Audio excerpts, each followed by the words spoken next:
आज भिडियो आम टे डिस्कसन करवा मदरबोर्ड विषय। ये जो मदरबोर्ड डिस्प्लेटा मुझे कर देखो यार मॉडल हूँ यार सीरीज हूँ H310M। यहाँ हूँ ASUS कंपनी और या भितर कौन कौन पोर्ट लगी केमी आपंकर रैम केमी कौन लगिपर और प्रोसेसर केमी कौन लगे से विषय आम डिस्कसन करवा।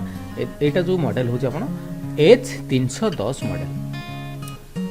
ये प्रथम जो देखुं यहाँ हूँ PS2 पोर्ट। एथि आपंकर बेले बेले आप देखिए कीबोर्ड आउ माउस माउस USB पोर्ट आउ PS2 पोर्ट ये दुईटा जिनस थाए जोटा कि ये जो गोले चिन्ह दुईटा भाया देखुं यहाँ हूँ PS2 पोर्ट गुड़ाक। एम कीबोर्ड को गोटे गोटे पोर्ट थाए जोटा कि USB बदल में ये जिनसा थाए जोटा कि यहाँ इनसर्ट कलापर आम कीबोर्ड काम कर माउस काम कर आसला VGA पोर्ट। यही जो VGA पोर्टा देखुं ये आपंकर कनेक्शन हम कौटी मॉनिटर को कनेक्शन हम मॉनिटर को कनेक्शन कलापर यहाँ डिस्प्लेटा आप कंप्यूटर आप देखिपारे। तापर आसला USB पोर्ट। USB पोर्ट ये दुईटा जिनस अच्छी देखो गोटे अच्छी ब्लैक कलर आ गोटे सैन कलर। तो ये जो ब्लैक आ सैन कलरटा रोचे ब्लैकटा हूँ तार स्पीड रोचे 2.0 जो सैन कलरटा रोचे यहाँ हूँ 3.0 वर्सन आप स्पीडटा माने आम गोटे फाइल को जो कॉपी पेस्ट करती से कॉपी पेस्ट करने आपंकर लगे माने केते समय लगे से डिपेंड करुँच केते स्पीड यहाँ जाऊँगी। तो 3.0 और 2.0 ये जिनसा थाए। तापर जो नालिया जिनसा देखुं से 2.0 जीव। तापर आसला ग्राफिक्स कार्ड पकड़ा जोटा स्लॉट थाए एथर आप ग्राफिक्स कार्ड पड़ पार। ग्राफिक्स कार्ड आपंकर ए 2 GB आरंभ कर 10 GB पर्यंत आपंकर ग्राफिक्स कार्ड सपोर्ट कर। तापर आसला रैम सपोर्ट। ए जो रैमटा दिखाई है आपंकर मैक्सिमम 32 GB पर्यंत रैम सपोर्ट कर और DDR4 RAM सपोर्ट कर।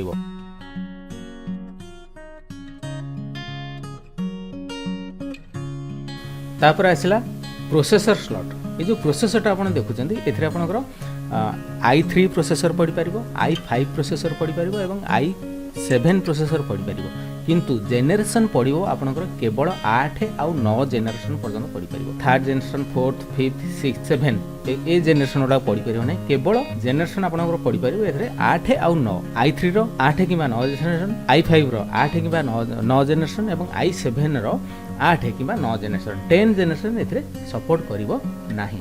तापर यहाँ है DDR4 यार DDR4 ए सपोर्ट कर माने जो रैमटा आम पकेबा ए DDR4 सपोर्ट कर DDR3 सपोर्ट कर ना और DDR5 सपोर्ट कर ना केवल ए DDR4 पर्यंत सपोर्ट कर मैक्सिमम 32 GB रैम पर्यंत ए सपोर्ट कर। तब ये जो जिनसा देखुं यहाँ हूँ आप हार्ड डिस्क आउ SSD लगेगा स्लॉट। एथर आपंकर हार्ड डिस्क जो सपोर्ट कर एथर आपंकर 2 TB 8 TB आप मैक्सिमम 8 TB पर्यंत ए आप हार्ड डिस्क लगे पारे और आउ गोटे जो स्लॉट रोचे SSD आप लगे पारे।